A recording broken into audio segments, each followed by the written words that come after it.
ayah dulu. Sebetulnya mereka nggak apa-apa, bapak ibu cerita pengalaman dulu nggak masalah, tapi tolong tidak membandingkan. Ibu dulu nak, kalau pergi ke sekolah naik bus, itu sampai situ mereka senang dengernya, dan dalam hati mereka betapa luar biasanya orang tuaku. Tapi mulai mereka jengkel dikala kita bilang, tapi kamu sudah ibu kasih mobil tetap telat juga. Itu dia bilang, ya dulu ya dulu. Aku kan nggak tahu kalau mau lahir tahun sekian. Maka tolong anak-anak kita ini stop untuk melabel dia dengan label negatif. Kita bilangin apa? Generasi mecin, generasi galowers, generasi rebahan, generasi strawberry. Stop. Karena mereka nggak tahu mau lahir tahun 2000-an, tahun 96 ke atas, nggak tahu. Karena otak mengikuti apa yang diucapkan. Ya, itu cara kerja otak. Apalagi kalau yang diucapkan adalah figur otoritas. Apa figur otoritas? Figur yang bawah sadar anak menganggap ini orang luar biasa. Siapa itu? Ayah, bunda, kakek, nenek, ya, paman, tante, bibi. Memang kita nggak bisa suruh semua orang ngomong baik-baik. Yang penting ayah bunda. Dari ayah bunda, wabil khusus lagi bundanya. Itu. Ya. Sebut mereka generasi Qur'ani, generasi Robbani. Gimana nggak generasi Qur'ani? Saya kagum-kagum sama anak sekarang, lulus SD hafal 30 juz. Saya dulu lulus SMA hafal juz 30 saja. Kan saya sekolah Islam waktu itu, ya. Kalau SD-nya di Duren 3, teman-teman SD saya ada di sini. Nah, SMP di Al-Azhar, ya. SMA di Al-Azhar. Itu 6 tahun tuh, juz 30 doang pengen hafal. Karena dulu metodologinya untuk menghafalkan Quran tidak sehebat sekarang. Orang menemukan metodologi yang lebih mudah. Zaman dulu tuh yang pakai lidi, alif, bukan lagi a, bacanya alif, ba, ta, sa. Sa aja lama banget, itu ada seminggu tuh. Sa. Salah dikit kena tangan tuh. Nah, ya. Makanya sekarang ini generasi Qur'ani. Berbahagialah, ya, berbanggalah dan optimislah. Yang penting kita nggak ngucap nih, terutama ibu ya, jangan ngucap. Kapan kita ngucap, ya, akan cepat terekam oleh anak. Kenapa Bu Isa? Karena sistem saraf anak sama persis sistem saraf ibu. Tuh. Ya. Maka kalau ibu pun alhamdulillah sudah mulai mengerti ini, sudah mulai menjaga kata-kata, walaupun sesekali keluar juga kalimat-kalimat yang bikin ibu gemes, segeralah istighfar. Astagfirullahaladzim. Bahkan kata Nabi, pada saat engkau marah berdiri, duduk. Maka ibu di mana-mana harus ada kursi. Di dapur ibu pasang kursi. Karena waktu di dapur ibu masak sayur asam, ibu dengar tuh anak 1, 2, 3 berantem. Maka matikan sayur asam, ibu langsung duduk. Gitu. Caranya begitu. Tapi tidak hanya duduk, ibu harus gunakan olah nafas, tarik nafas panjang. Buat kita umat Islam lebih lagi diajarkan detil istighfar. Astaghfirullahaladzim, astaghfirullahaladzim, berkali-kali. Berapa kali Bu Isa? Tergantung ibu kesel sama siapa. Saya kalau kesel sama anak 3 kali istighfar sudah lapang perasaan ini. Tapi kalau sama suami 9 kali. Maaf ya Pak. Ada yang begitu Bu? Sama kita. Ibu tidak sendiri di dunia ini. Ya. Itu kalau lagi kesel sama suami gitu beda tuh. Terus istighfarnya juga panjang banget. Astagfirullahaladzim. Dan kata ahli energi, waktu tarik nafas buang ke kiri. Pak, saya kalau diajak suami naik mobil, ya, suami kan nyetir di kanan, saya di kiri. Perempuan ini cepat baper Pak. Suami salah ngomong aja udah sreset. Dulu belum tahu ilmu ini, jadi waktu tersinggung dengan suami, jelek muka kita Pak.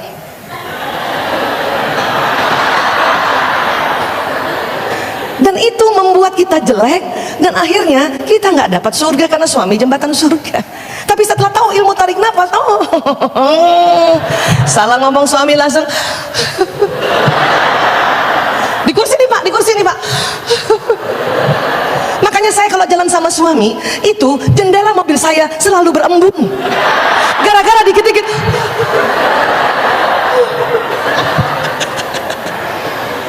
Supaya apa? Supaya dalam perjalanan itu, bayangkan kalau sama suami, ya, dia mau bawa mobil Jakarta Jogja, berapa jam tuh Bu? 9-10 jam. Kalau ibu nggak pakai teknik ini, ibu mau 10 jam lehernya goyang-goyang terus? Mau ibu begitu? Sampai Jogja salah urat. Maka saya nggak mau kayak gitu. Maka tersinggung sedikit aja langsung astagfirullah. Bu Isa, nanti suami lihat. Enggak Bu, tenang. Masa suami nggak lihat? Iya, karena mata laki-laki dengan perempuan ada perbedaannya. Apa perbedaannya? Luas kanan kirinya. Nih Bu ya, saya kasih lihat. Perempuan walaupun lihat ke depan, kanan kiri lebar. Laki-laki ya, waktu lihat ke depan, kanan kiri sempit kayak ya. Jadi laki-laki melihat ke depan kayak terowongan. Tapi hebatnya laki-laki, dia melihat ke depan itu sampai jauh ke depan. Perempuan nggak bisa jauh, tapi kiri kanan melebar. Coba, ini buat perempuan saja, baik yang di atas maupun di bawah. Bapak-bapak nggak usah ikut ya. Coba tangan kanannya ke depan, ibu-ibu. Nah, lihat tangannya Bu. Pertanyaan saya, ibu bisa melihat teman yang duduk sebelah kanan? Masih bisa lihat teman duduk sebelah kiri? Laki-laki tidak bisa seperti itu. Bapak nggak percaya? Ah, masa sih?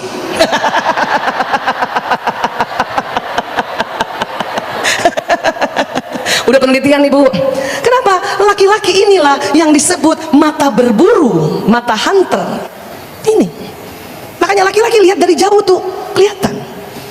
Tapi kan sekarang nggak berburu Bu Aisyah. Iya, nggak berburu sekarang. Sekarang berburunya dari kantor ke kantor, naik kendaraan, naik mobil. Dan bapak-bapak laki-laki kalau sudah di depan kemudi, testosteron naik. Dengan kemampuan mata yang lurus, bapak-bapak bisa melihat di depan macet atau tidak. Sehingga kadang-kadang bapak-bapak kalau bawa mobil tiba-tiba ngebut, istrinya apa yang dibilang? Awas, awas, awas, awas, awas, awas. Kenapa ibu-ibu bilang awas, awas, awas? Karena ibu melihat kanan kiri, takut mobil kanan kiri kesamber. Karena bapak-bapak tiba-tiba ngebut, karena bapak lihat di depan itu kosong. Dan untuk laki-laki, kalau kita ngomong awas, awas, awas, kagok Bu, kesel ya. Iya. Saya sering dimarahin sama suami Pak gara-gara itu, sama anak laki-laki dimarahin itu, ya. Apa kata anak laki? Ibu diem aja. Ibu udah tidur aja, tidur aja, tidur aja, tidur aja. Iya kan gitu. Mulai saat itu setelah saya tahu ini, itu kan, ya. Maka setiap suami udah ngebut atau anak laki ngebut, saya diam. Diam biasa masih kurang, bibir dilipat. Karena kalau cuma begini doang Pak, itu otomatis ibu-ibu awas, awas, awas, awas, awas. Lihat kanan kiri, awas, awas, awas. Ya. Nah, gara-gara ini juga lah yang kami sering bertengkar di mobil. Kenapa? Karena bapak-bapak bisa melihat jauh.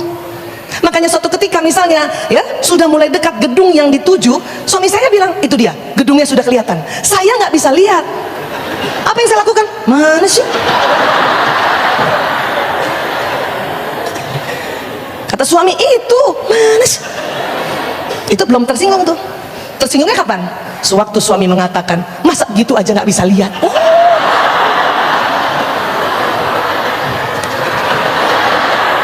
Untung ada ilmu manajemen emosi, tarik nafas, buang ke kiri. Itulah yang bikin berembun kaca ini. Paham ya Bu? Ngerti ya? Iya. Perempuan adalah mata penjaga sarang.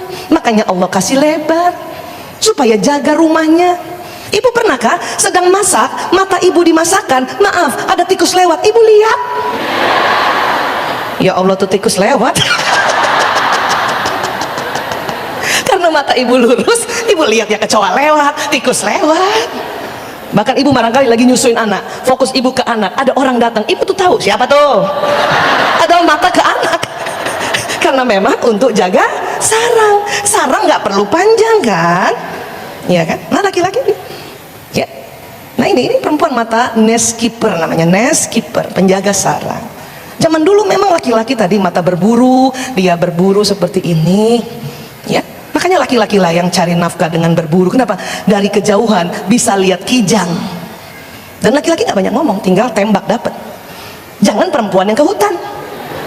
Udah nggak lihat, banyak ngomong. Mana kijangnya ya? Tuh kijang lari Bu, ibu nyari kijang pakai ngomong sih. Mana kijangnya ya? Kita tunggu di rumah karena Karena kemampuan kita adalah membagi-bagi hasil kijang yang diberikan oleh suami. Ibu bagi paha kanan atas untuk Senin, paha kanan bawah untuk Selasa. Itu jagonya perempuan, Masya Allah. Paham ya Bu ya? Iya, memang udah nggak berburu, tetapi sekarang juga sama, matanya sama. Itu laki-laki jago di luar rumah. Ya. Tapi akan masalah juga bapak-bapak apa? Di dalam rumah, jika apa? Cari barang. Ya Pak, cari barang berantem Pak. Bun, kunci mana kunci? Bapak carinya di depan, padahal tuh kunci ada di samping kanan. Karena mata bapak lurus, bapak nggak lihat. Sering begitu Bu? Suami saya aja tuh Pak, buka kulkas, ribut cari telur. Padahal telur ditaruhnya di samping Bu, telur mana? Di sini, nggak lihat. Anak laki saya juga, Bu, susu mana? Di sini, dia nggak lihat. Kita di dapur kan teriak juga kan, ada nak, ada di kulkas. Kata anak laki, nggak ada Bu. Ada nak, nggak ada Bu. Gemes kan Ibu? Terus Ibu datang kan ke kulkas, apa Ibu bilang? Ini, makanya cari pakai mata, jangan pakai mulut.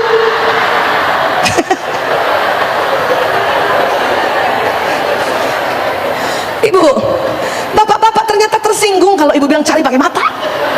Karena sesungguhnya sudah cari pakai mata, cuman mata laki-laki lurus. Paham ya Bu? Habis gemes Bu Aisyah, iya, bukan cuma suami Ibu aja yang begitu, seluruh dunia.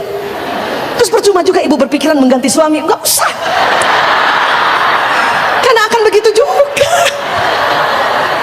Makanya lebih balik taklim, belajar, ya. Terus gimana dong Bu Aisyah supaya ngomongnya tuh nggak kasar? Ya udah Ibu bantuin aja. Itu kan ladang amal kita. Bun, kunci mana? Ini loh Ayah.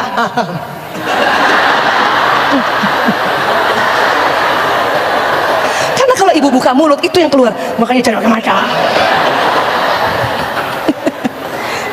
Tapi Bu Aisyah ini kepengen banget ngomong nih keluar. Nah, kalau Ibu masih kepengen pun keluar supaya santun bicaranya, bolehlah. Tapi Ibu begini, ini loh Abi, ya Allah, mata laki-laki banget. Itu jauh lebih enak, lah jauh lebih santun dibanding cari pakai mata. Coba Bu, kita bertengkar hanya karena sesuatu yang fitrah, ya, iya. Anak laki-laki Ibu yang punya anak laki-laki, tolong ajarkan anak laki-laki menyeberang yang benar. Karena anak laki nyebrang nggak bisa lihat kanan kiri, main nyebrang aja tuh. Makanya kalau anak laki-laki mau nyebrang Bu, Pak, ajarkan lihat kanan tuh betul-betul lihat kanan, lihat kiri, lihat kiri. Ah itu. Karena anak laki dia berdiri di sini tuh nggak bisa kayak anak perempuan. Anak perempuan bisa lihat nih mobil, mobil. Anak laki nggak lihat. Dia main jalan aja begini. Kanan kiri ya, kita kan belum terbiasa jalan atau nyebrang di zebra cross, belum terbiasa kita. Paham sampai sini ya Bu ya? Iya, boleh, tidak usah lagi mata gitu. Iya, bilang apa Bu? Ya Allah, mata laki-laki banget gitu. Menyenangkan Bu, Masya Allah. Alhamdulillah ya Ibu. Kalau janjian sama bapak atau anak laki ya, itu ada caranya. Saya dulu gara-gara mata seperti ini pernah janjian sama suami di Madinah dulu, Masjid Nabawi. Suami bilang, Bu Isa, nanti kalau udah selesai sholat tunggu aja di depan pintu 25. Dulu masih 20-an, belum ratusan. Iya Ayah, saya udah di 25 nih Pak, dari 25 nih. Terus saya lihat suami saya jalan dari sini Pak, punten saya belakang ini ya, lurus begini nih, matanya lurus, saya di samping. Ayah, nggak lihat Pak, nggak lihat Bu, nggak lihat, karena dia nyari istrinya lurus, padahal saya di sampingnya. Itu bertengkar di hotel. Ya Allah, karena saya kejar dia kan cepet banget. Ya Allah Ayah, segede gini kamu nggak lihat. Terus suami saya, sumpah saya nggak lihat, sumpah, karena dia matanya lurus, ya. Begitu juga waktu saya jemput anak-anak saya dulu, kan anak saya 5 Bu, 4 laki-laki 1 perempuan ya. Karena ayahnya orang Jawa. Yang laki-laki ini dikasih nama-nama Jawa ya, Lanang, Prio, Kakung, Jaler. Itu anak saya ya Pak. Waktu dia TK, anak laki-laki kan lari. Saya jemput, waktu kita jemput sekolah kan nggak boleh masuk kan, cuma di pagar kan. Anak saya lari, saya panggil Lanang, nggak lihat, karena dia lari ke depan, ke belakang, ke depan. Itu setelah saya tahu ilmu ini, kalau janjian sama suami dan anak laki nggak perlu lagi kita panggil dari samping, ayah, percuma dia nggak lihat. Mending saya lihat, oh Ada dia tuh.